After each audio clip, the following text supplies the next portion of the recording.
Hi, listeners. I'm Colleen Dieter, landscape consultant and certified arborist at ATXGardens.com. Welcome to the ATX Gardens Podcast, where every other week I share simple, timely tips for what to do in your Central Texas garden right now.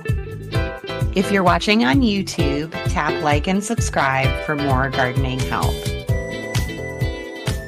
Hey there, gardening friends. Today we're talking about what to do in the first half of July, which is a surprisingly busy time for gardeners in Austin. As always, this episode is sponsored by my landscape consulting business, ATXGardens.com. And if you haven't checked out my website yet, please do, ATXGardens.com. Okay, let's get to it. So in general, in the first half of July, you'll need to continue monitoring your plants and your landscape for bugs and diseases, as this tends to be the worst time of year for bugs and diseases due to high heat and humidity. Usually when the air starts drying out a little bit after July 15th, we don't see quite as many bugs and diseases.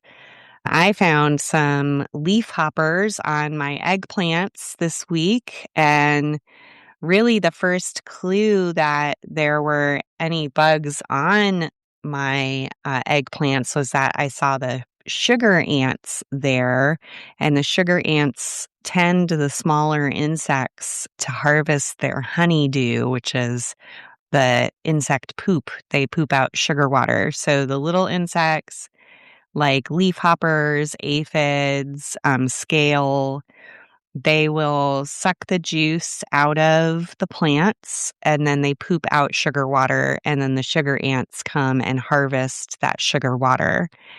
And the sugar ants will actually herd and care for the insects, just like farmers would care for sheep. And I had a hard time actually seeing the leaf hoppers on my eggplants because they were the exact same color as the eggplant stems, and they were really hard to see. So when I saw the ants traveling on the plants, I knew that there was something wrong. And I put on my garden gloves and I looked real closely, and I basically just started smashing the leaf hoppers and the ants with my gloved fingers. And I did that 2 days in a row, just sort of monitoring the plants for those bugs and smashed them, and that eliminated the problem. So remember, even though it's so hot outside and you might not want to go outside, there's an old saying that the best fertilizer for the garden is the gardener's shadow, meaning the garden needs you to tend it. So it's really hot out there, so put an ice pack in your bra and get out there. If you don't wear a bra, put an ice pack in your pocket. I'll talk a little bit more about the summer later in the podcast. Now I'm going to continue with my series about erosion control. A friend of mine asked me to cover erosion problems because she was having some problems in her yard because of all the lovely rain we've been enjoying this year. When the rain comes off of your roof or off of a driveway or any kind of pavement, it can wash away soil and create a muddy mess. And this episode, I want to talk to you about rain gardens, which are one of the most effective erosion control techniques.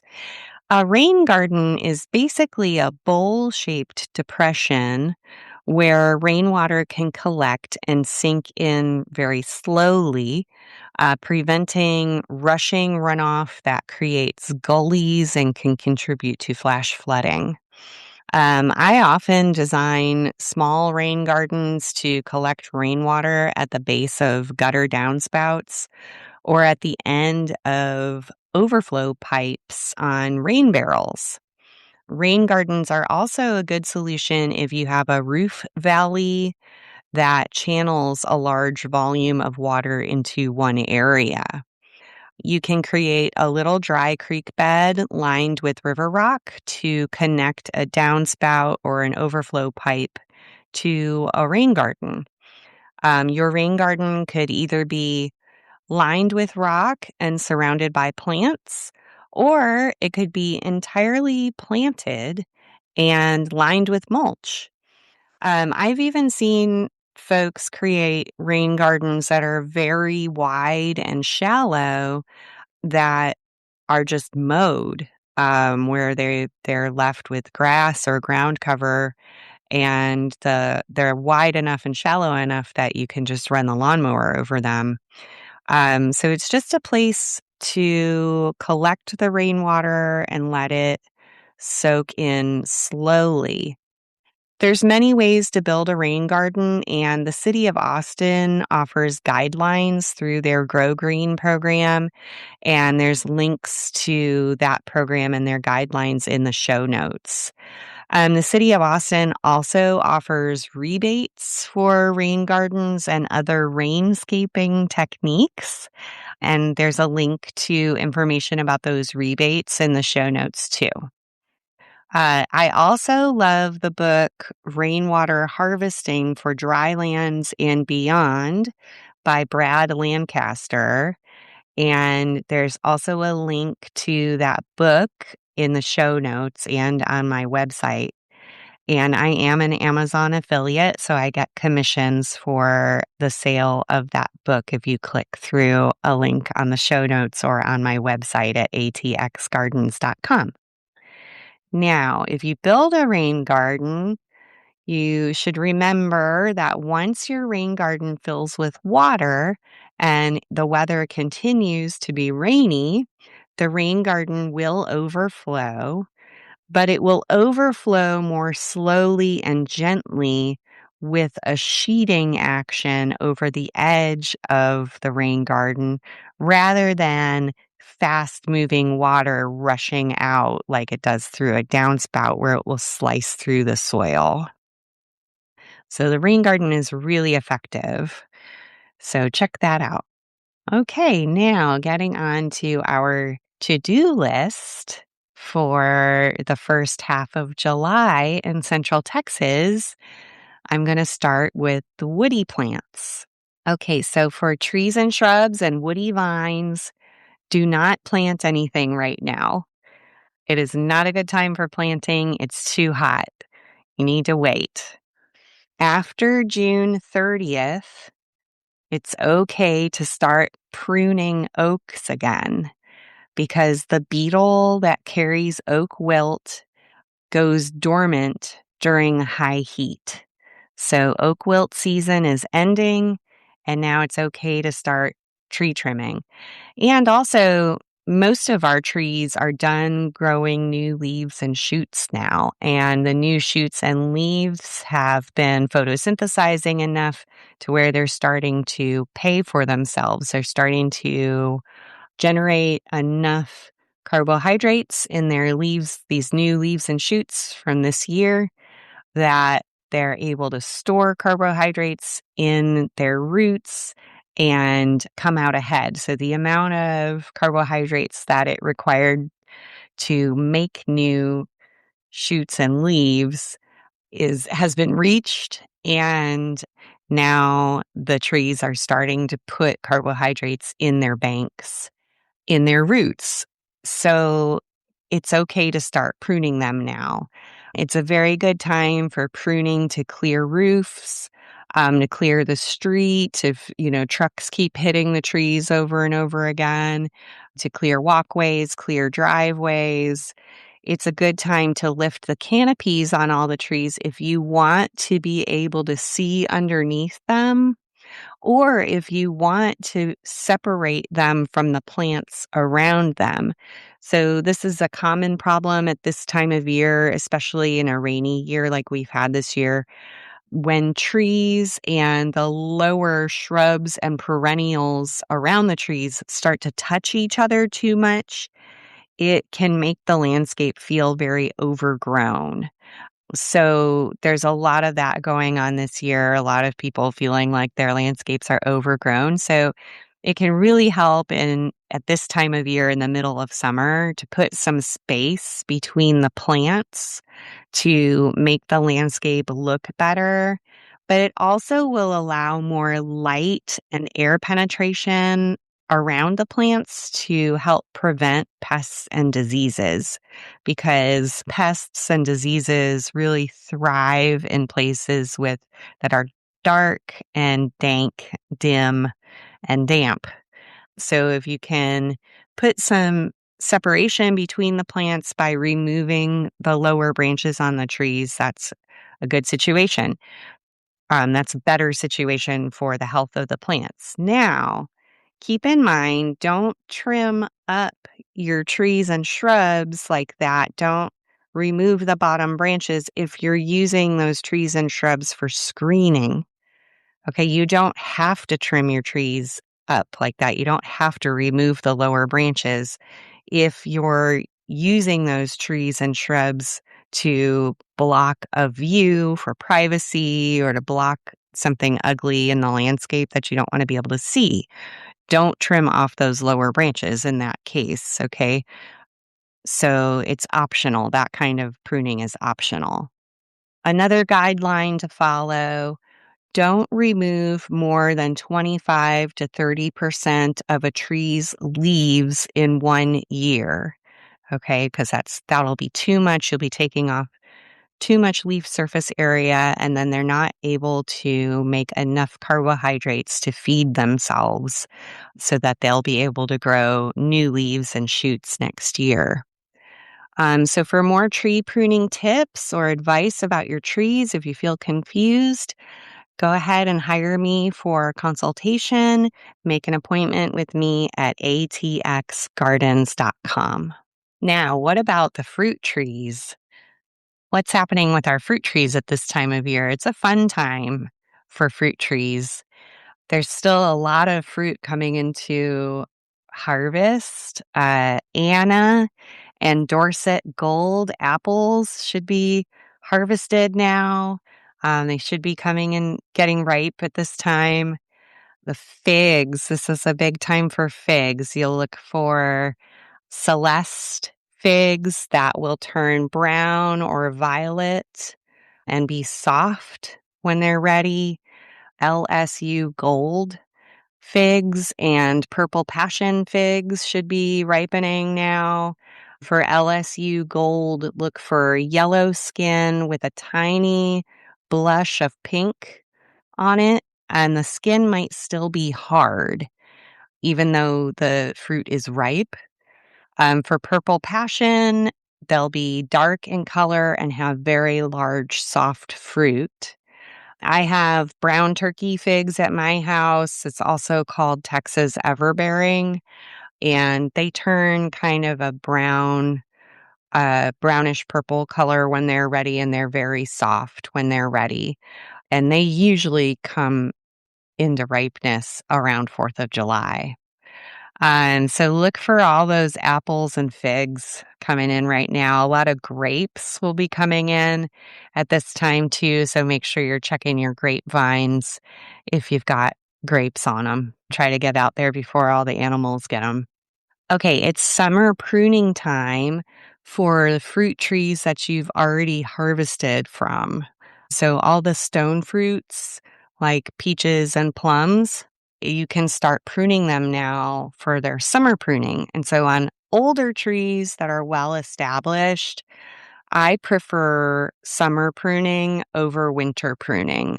If you prune them in the summertime, it slows them down and will keep the tree smaller and more manageable size.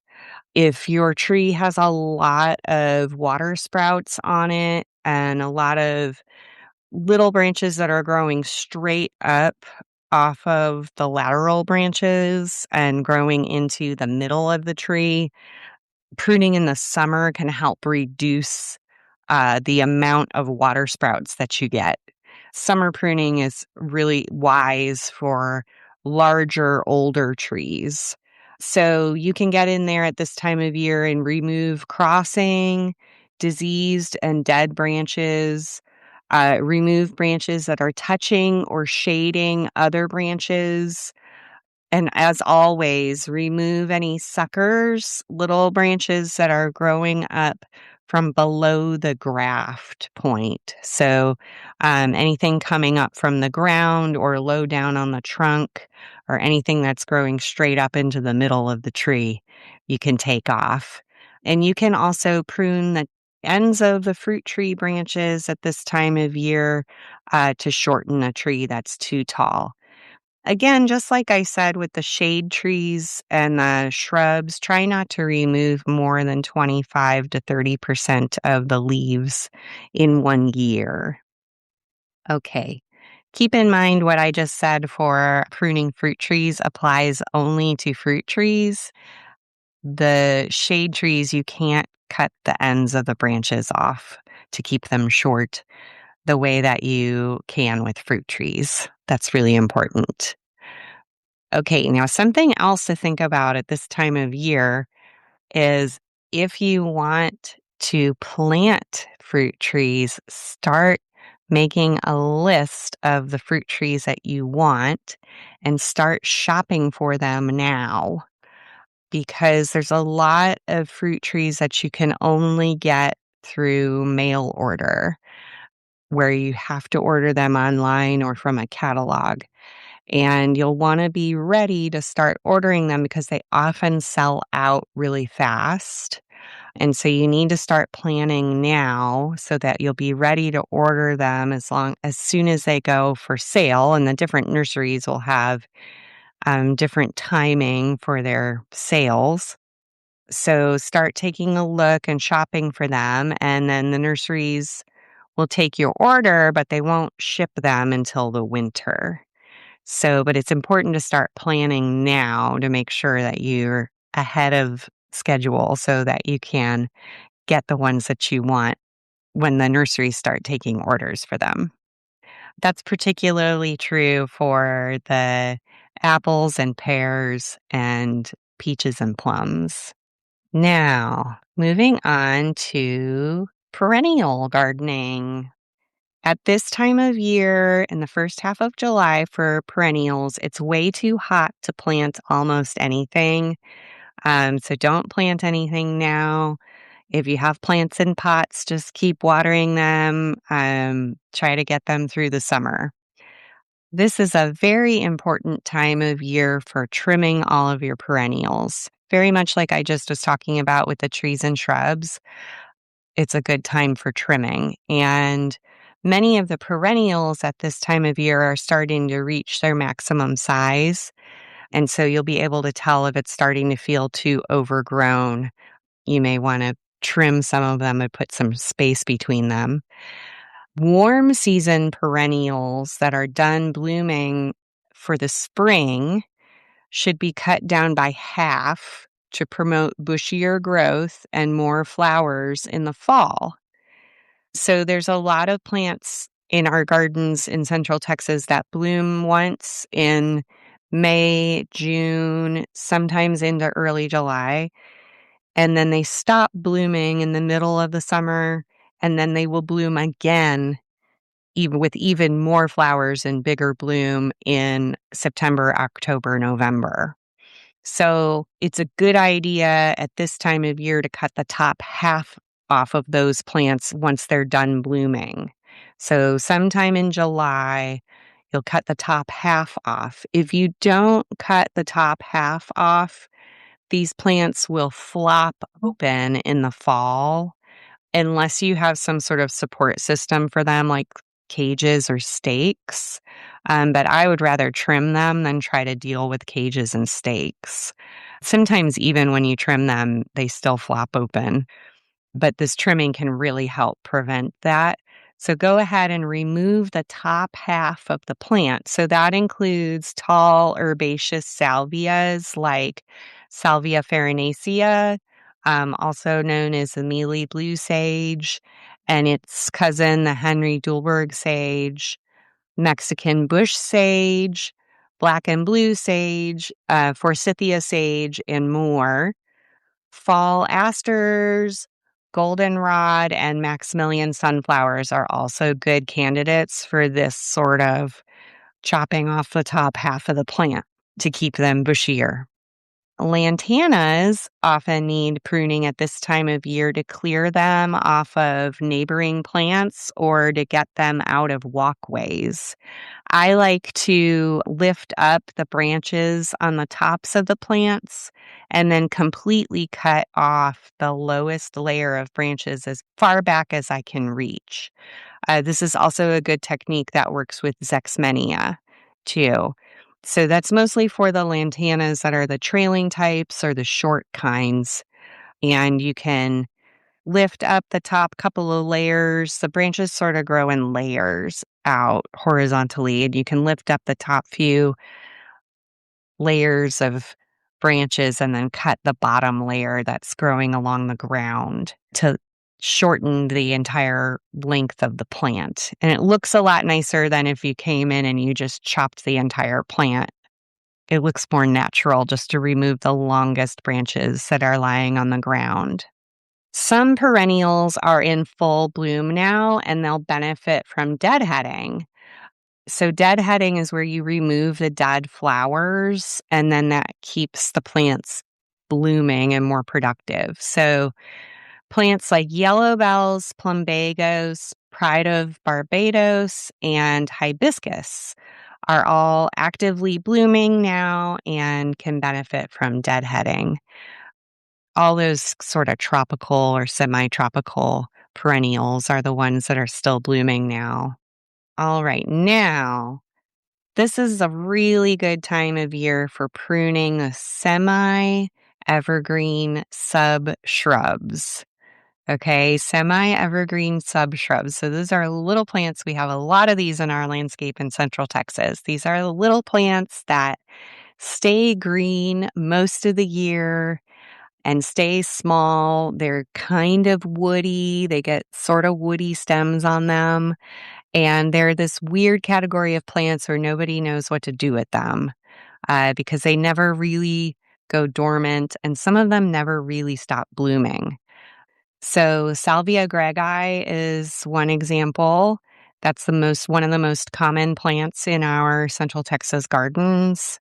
They never really completely stop blooming, but usually in July, they take a little break from blooming where they'll have just one or two little flowers, and it's a good time to prune them. Damianita, rock roses, Powys Castle artemisia, and Mexican oregano are more examples. So basically any plant that's green year-round and is really less than 24 inches tall and is taking a break from blooming in July. Like I said, they may have one or two flowers on them, and that's okay. You don't have to trim off all the flowers if you don't want to, but you can still do some trimming on the plants to keep them vigorous.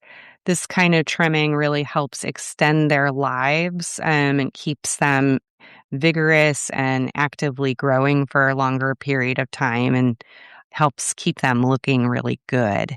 If they don't get trimmed, they tend to get really woody and brittle and ugly. So the trimming's really important. First, remove any dead or broken branches. Then remove branches that are touching the ground, anything that's lying on the ground. Then I like to remove any branches that are bigger around than a pencil, because those are the branches that start to get too woody and they can't grow new leaves at the base. And that's what starts to make the plant look really ugly. So it's kind of counterintuitive to take off the biggest, fattest branches, but that's exactly what you need to do. Then when you get done with those steps, you can shear the top 2 inches of the plant. So just remove the ends of the branches, basically, just about 2 inches of the top of each branch. to remove the dead flowers, and that little shearing on the top of the plant will motivate the plant to grow new, bushier growth down at the base. And like I said, if you don't want to remove all of the flowers, that's okay, but you can still do a little bit of shearing at the top. I love my short-handled loppers for these jobs. They can fit into tight spaces and they can chop through really brittle wood. And I also use my beloved Felco #7 hand pruners for all of those tasks. Of course, there's links in the show notes to the short-handled Corona loppers and my Felco #7 hand pruners. And if you feel unsure about how to do this type of pruning on your perennials, I have a guide available on my website. It's called Let's Care for Texas Plants. It's a 3-volume set of booklets. It's available as hard copy or as a digital download. So go ahead and check that out too. Now it's time for our mid-episode sponsor break. Hi, y'all. This is Colleen Dieter here from ATXGardens.com. If you want personalized help with your landscape, book a consultation and we'll walk your yard together, answer your questions, and create a strategy that feels doable for you. I specialize in helping do-it-yourselfers by alleviating their anxieties about their yards. This week, I helped Christopher in Rollingwood. He owns and cares for an office building and wants to freshen up the landscape around the buildings where Asian jasmine died and the turf grass is not thriving. I gave him ideas and resources that are affordable and practical for him. I also connected him with folks who can implement the ideas that he may not want to implement himself. So if that sounds like you, if you've had Asian jasmine that's died or you have turf grass that's not thriving in some areas and it's just muddy, make an appointment today at ATXGardens.com. Now let's get back to the episode. So what's going on in the vegetable and herb garden at this time of year? There's a lot happening. July 15th is midsummer in Austin. Many people elect to put the vegetable garden to bed midsummer. So in the last episode, I said that I would be gardening in my vegetable garden all summer long, but I am having serious second thoughts, and I decided that I'm going to wait to plant anything new until I get back from a couple of vacations this summer because I just didn't feel like I wanted to ask somebody to come over and water and stuff like that while I'm gone. When you're deciding if you're going to continue vegetable gardening all summer, keep in mind that it's very unusual for us to get any rain between July 15th and August 15th.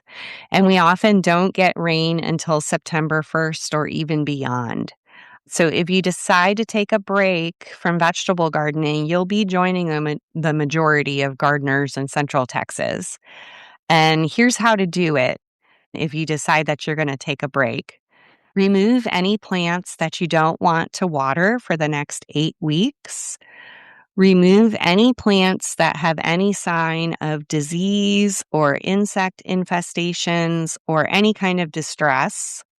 Don't be afraid to remove warm season crops that you're tired of eating. If you can't handle any more okra, it's okay to take out your okra plants. Put away all your cages, trellises, etc. And then after you clean out all of your unwanted plants and trellises and cages, add some fertilizer and compost to your soil per your soil test results. Then add a nice heavy layer of mulch on top, like tree leaves, straw, or pine needles. At least 3 inches of mulch on top. Some gardeners decide to plant cover crops to enrich their soil instead of adding compost and fertilizer. Black-eyed peas, sunflowers, millet, buckwheat, and sorghum are all good choices for summer cover crops here in Austin. If you decide to plant a cover crop instead of adding compost and mulch, you would plant the seeds and then water the seeds. Let those plants grow until they start blooming. Then you cut the crop down and leave the dead plants on the ground as mulch. That's a method that's called the chop and drop method. Now, if you decide that you're going to keep gardening in all or part of your vegetable garden for the rest of the summer, add some compost where your spring crops were removed, and you can plant okra, southern peas, melons, pumpkins, gourds, winter squashes, sunflowers, amaranth, Malokia, and magenta spreen or lamb's quarters directly from seed, and they'll all grow all summer. I don't recommend planting small plants at this time of year, like transplants. Though some folks do, and it's okay, but I personally think the new little plants struggle in the heat too much for too long in July. If you're going to do some transplants, I recommend waiting until August, and I'll mention that in future episodes. If you have indeterminate tomato plants, like cherry tomatoes or grape tomatoes, and they're starting to get really overgrown and maybe have mites or other signs of diseases, you can cut those plants down and fertilize them, give them some compost, and continue watering them. And they often grow back, and you get a refreshed plant that will produce more fruit in the fall. I've done that a few times with a lot of success. So that's something you could think about if your indeterminate tomato varieties are starting to get a little too hairy. You can just cut them down. I think I leave maybe 12 inches of stem sticking out of the ground for them to grow back on. As I mentioned in the last episode, if you haven't already, this is a good time to side dress your summer crops that have been in the ground for a while. For example, if you planted peppers and eggplants in March or April, you should give them some fertilizer and compost per your soil test results, just by sprinkling a handful of dry fertilizer or compost under the plants around their root zone, and then gently scratch it in with a hand cultivator and add some mulch on top too. Make sure you're keeping your summer garden well mulched to help keep the soil cool and hold moisture in. And I have a link to a hand cultivator in the show notes. Now is time to do major pruning and removal in the herb garden. Now that a lot of the herbs have bloomed and they're done blooming. If you have basil that's been blooming and it tastes bad, go ahead and just remove it. If you really liked those basil plants, you can tag the best plant and keep it in the garden to collect seeds from it if you like, or you can propagate it indoors by taking cuttings and letting them root in water or in potting media, and then you can plant those plants back out again in a few weeks. Chives will likely be going dormant, and the tops of the plants are going to start wilting and falling over. So with the chives, you can leave them alone until those leaves dry out, and then later you can remove the dry and dead leaves if you want to. That's a good habit to have good culture to keep the garden clean and take out those kind of dead leaves. Mint and lemon balm will start looking kind of ratty after they bloom, and you can cut the whole top of the plant off, leaving just a few inches of stems sticking up out of the ground. Those plants will stay short and dormant during the hottest part of the summer, but then they'll grow back from the ground when things start cooling off in September and we start getting some rain. The evergreen herbs like oregano, lavender, thyme, sage, rosemary, and marjoram need to be trimmed after they're done blooming too. Depending on the plant, I often just remove the whole top third to one half of those plants after they finish blooming. Rosemary and sage can be pruned using the method I described earlier in the podcast for the semi-evergreen subshrubs in the perennial section of the podcast. So for help, you can reference Salvia greggii in my guide, Let's Care for Texas Plants, which is available on my website, and there's a link to that guide in the show notes.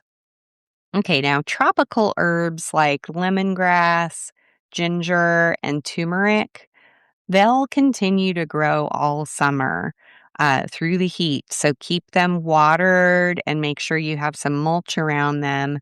They don't need any trimming or anything until late fall. And now for the activism portion of the podcast, I want to encourage all of you to bring seeds to the library. Okay, Central Texas Seed Savers supports all of the seed collections that are at public libraries all over Central Texas. If you haven't visited a seed collection, go check it out. Most of the Austin Public Library branches have seed collections. Most of the suburban and ex-urban libraries have seed collections too. If your library doesn't have a seed collection, ask a librarian and see if you can start one. And Central Texas Seed Savers has resources available on our website, centexseedsavers.org, to help you start a seed collection at your library. So you can go to the library, you can take seeds out of the library, and then you can bring seeds back to the library to share, which is crucial. There are many plants that are not available in the seed industry and nursery trade that are very valuable to us as Central Texans. If you have something in your garden that did really well, learn how to save seeds from that plant. Just focus on one plant this year and learn how to save seeds from it. You can learn about seed saving from specific crops through seed saving books. There's a really good book called The Seed Garden that is published by Seed Savers Exchange, and I have a link to that book in the show notes. And of course, you can probably get that book out from your public library too. So start thinking about seed saving if it's not something you've done before. It can be as simple as saving the seeds from a watermelon that you harvested and saving them for your garden for next year, or sharing some of those seeds by bringing them back to the library. Just start thinking about the whole life cycle of the plant and how you could share seeds with others, and learn just about one plant this year so that you don't get overwhelmed. All right, so that wraps up today's episode. Check out the show notes for links to all the stuff I mentioned. And if you enjoyed my podcast, please share it with fellow Central Texas gardeners. It really helps me to grow the show. I'm Colleen with ATXGardens.com, and I will see you next time. Thanks. Thanks for listening to the ATX Gardens Podcast. For show notes, tools, and to book a consultation with me, visit ATXGardens.com. Happy gardening! See you next time.